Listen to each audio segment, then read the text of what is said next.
নমস্কার বন্ধুরা, আমার চ্যানেলে আপনাদের সকলকে স্বাগত। আমাদের নবান্নের আজকে চাল গুঁড়ি হচ্ছে বাড়িতে নবান্ন উপলক্ষে যে চাল মাখাটা হয়, চাল নবান, তো সেটা কিভাবে তৈরি হয় আজ আপনাদের সাথে সেটা শেয়ার করব। সিলে হতো, এখানে আমি নিয়ে নিয়েছিলাম গোবিন্দভোগের আতপ চাল। তো সেটাকে কিছুক্ষণ ভিজিয়ে রাখার পর জলটাকে ঝরিয়ে নিয়েছি, আর তারপর মিক্সিতে গুঁড়ো করে নিলাম।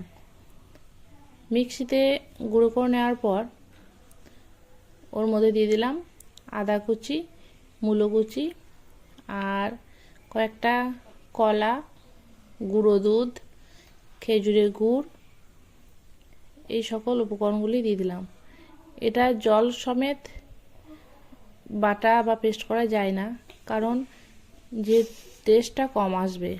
এটা যেহেতু আমি দুধ দিয়ে মাখবো, তো তাই এটা শুকনো শুকনো গুঁড়ো করে নিয়েছিলাম।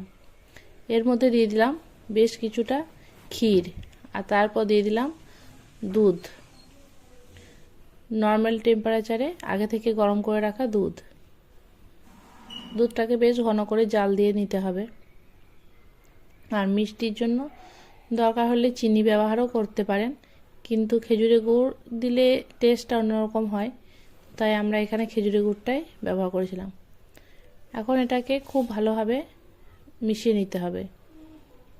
তারপর আমি উপর থেকে দিয়ে দেব কাজু কিশমিশ। এভাবে কাজু কিশমিশ দিয়ে আমি সাজিয়ে দেব। এভাবে একবার বানিয়ে দেখবেন, খেতে খুবই সুন্দর হয়। সবার নবান্ন না হলেও অন্য সময়ও এইভাবে একবার বানিয়ে খেয়ে দেখতে পারেন এই রেসিপিটা। আশা করি সকলেরই খুবই ভালো লাগবে।